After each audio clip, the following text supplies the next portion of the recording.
Bapak Prabowo Subianto. Sebagai inisiator Dasa Sila Bandung 1955, Indonesia menginspirasi dunia dalam membangun kerjasama Selatan-Selatan. Pertanyaannya, apa strategi paslon untuk menyusun peta jalan yang lebih konkret dalam memperkuat kerjasama tersebut? Waktu menjawab 2 menit, Pak Prabowo, kami persilahkan. Baik, dalam hubungan internasional, yang utama bagi Indonesia harus tentunya kepentingan geopolitik kita dan kepentingan ekonomi kita. Karena itu, yang utama adalah kita harus memperkuat ekonomi dalam negeri Indonesia.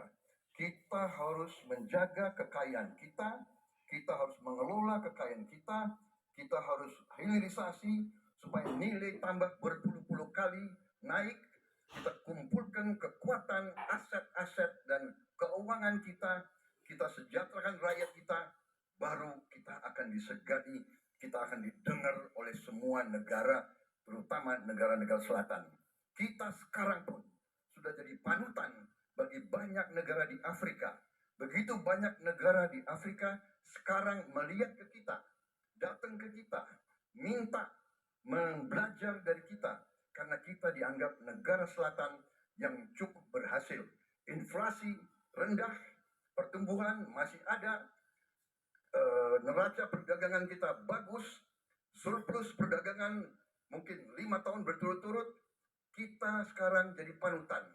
Jadi, leadership kita di dunia, di hubungan internasional akan tercermin dan terimpak oleh keberhasilan kita mengelola kekayaan kita, menghilangkan kemiskinan di negara kita, rakyat kita, meraih teknologi, menjadi negara industri.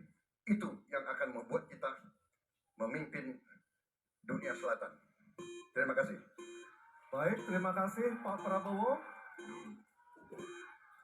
Hadirin mohon tenang, kami persilakan kepada Pak Ganjar untuk menanggapi jawaban dari Pak Prabowo dalam waktu 1 menit dimulai saat Bapak berbicara. Kami persilakan Pak Ganjar. Selatan-selatan kita punya potensi yang hebat. Kita punya sumber daya alam yang sangat bagus. Kalaulah kita mau konsentrasi saja untuk bisa menuntaskan kekuatan yang berbasis pada sumber daya alam, ambil satu saja, teknologi baterai. Maka kalaulah kemudian kita akan bekerja sama dengan selatan-selatan, nikel kita miliki. Tapi boksit, ya, kita bisa share dengan beberapa negara yang lain. Ada juga lithium umpama dengan Argentina. Maka kalau kemudian ini kita konsentrasikan penuh, betapa kekuatan ekonomi akan besar, ini menciptakan lapangan kerja, dan kita menyiapkan jemput bola SDM yang unggul untuk bisa meraih itu, dan kekuatan itu akan berimbas kepada rakyat kecil. 1, butuh lapangan kerja. 2, dia butuh daya beli yang baik. Dan yang ketiga, mereka butuh pekerjaan karena ada lapangan kerja yang disediakan oleh pemerintah. Baik, waktunya habis. Baik. Harap tenang. Harap tenang. Selanjutnya giliran calon presiden nomor 1 Bapak Anies Baswedan untuk menanggapi. Waktu Bapak 1 menit dimulai ketika berbicara. Penjelasan tadi tidak menggambarkan tentang peran Indonesia di selatan-selatan. Itu hanya menggambarkan apa yang disampaikan Pak Prabowo tentang bagaimana kita membangun Indonesia. Dan ketika kita membangun dengan baik, tidak otomatis lalu jadi contoh. Yang harus dilakukan adalah seperti yang dilakukan ketika era Bung Karno pada waktu itu, Ali Sastroamidjojo. Apa yang dikerjakan? Merangkul semua. Membawa apa yang menjadi agenda selatan-selatan. Bukan menceritakan agenda kita. Semua orang bisa baca di Google tentang apa yang kita kerjakan. Tapi kalau kita menjangkau pemimpin-pemimpin selatan-selatan dan presiden menjadi panglima diplomasi, bukan sekedar hadir di forum-forum menjadi salah satu penonton, salah satu hadirin, tapi datang ke sana membawa ini agenda selatan-selatan. Apa misalnya? Kita berhadapan dengan climate crisis, yang biaya untuk menghadapi climate crisis itu tinggi sekali. Dan ketika kita bicara dengan selatan-selatan, yuk kita bicara dengan utara. Bagaimana membiayai climate crisis sebagai satu kesatuan. Indonesia jadi pemimpin selatan-selatan. Baik. Baik, tenang.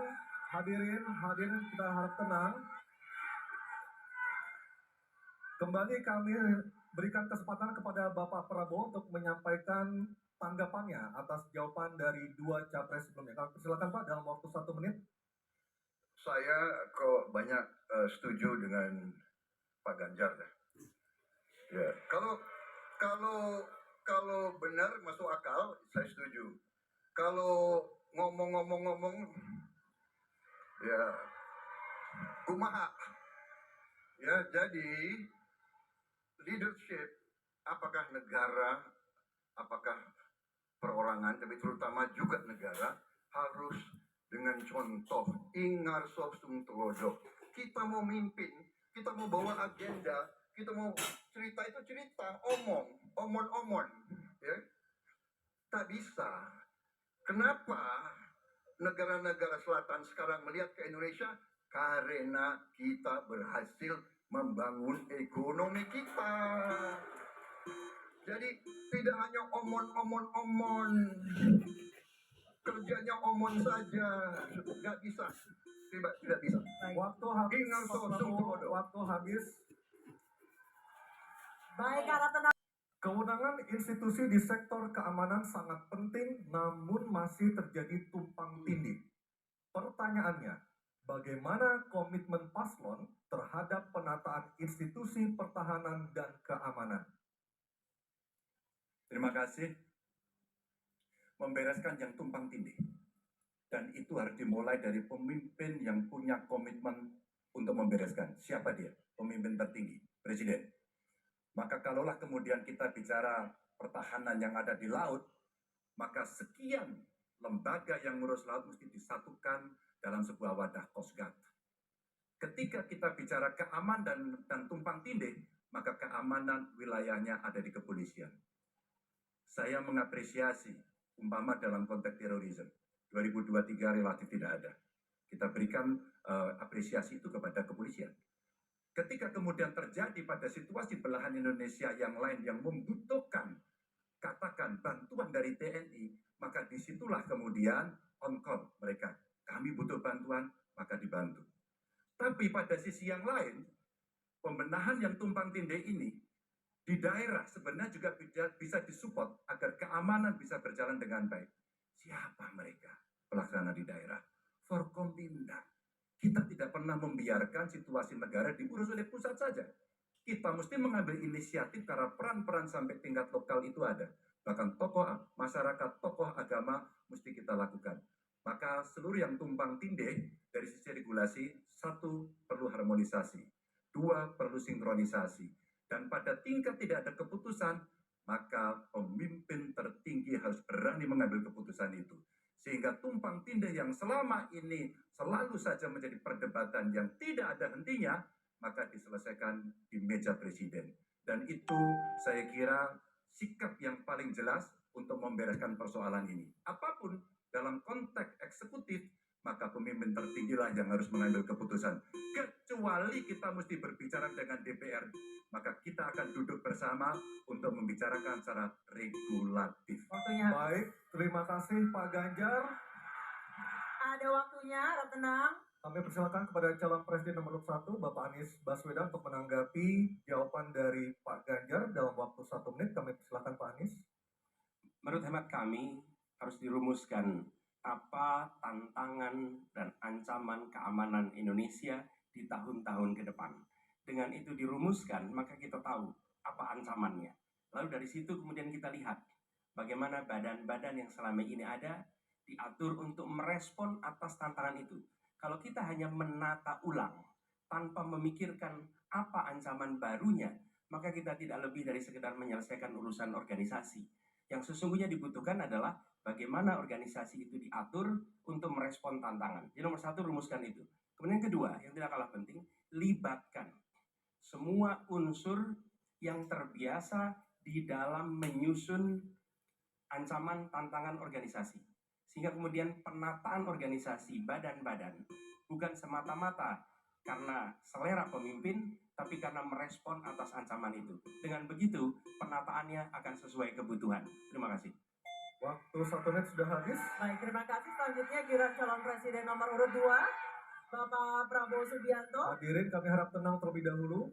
ada waktunya untuk menanggapi jawaban dari Capres nomor urut 3. Waktu Bapak 1 menit dimulai ketika berbicara. Baik ya, sekali lagi saya harus mengatakan, saya kok banyak sependapat dengan Pak Ganjar. Jadi benar tumpang tindih harus diselesaikan oleh pimpinan tertinggi dan itu saya kira bisa ya. Tapi benar, saya juga harus mengatakan kita harus apresiasi prestasi TNI dan prestasi Polri dalam menjaga pertahanan keamanan, dalam mengatasi berbagai peristiwa-peristiwa yang pelik. Harus kita akui, menghadapi terorisme, bom Bali, Peloso, dan sebagainya.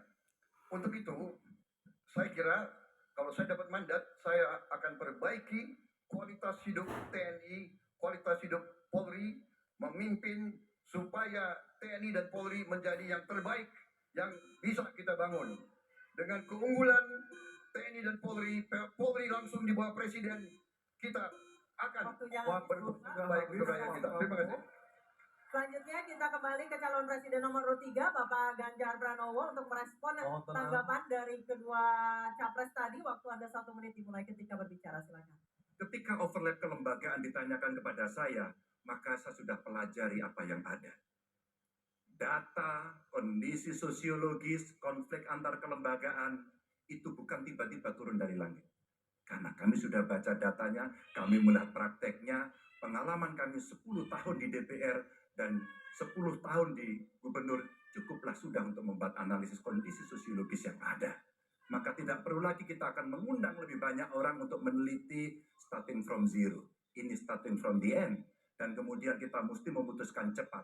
Maka kalaulah kemudian seluruh data itu sudah ada di kepala kita, sudah tertuliskan dengan baik, maka yang diambil adalah keputusan karena kita punya konsep untuk memutuskan itu.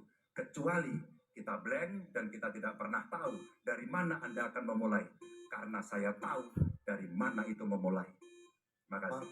Baik, terima kasih Pak Ganjar.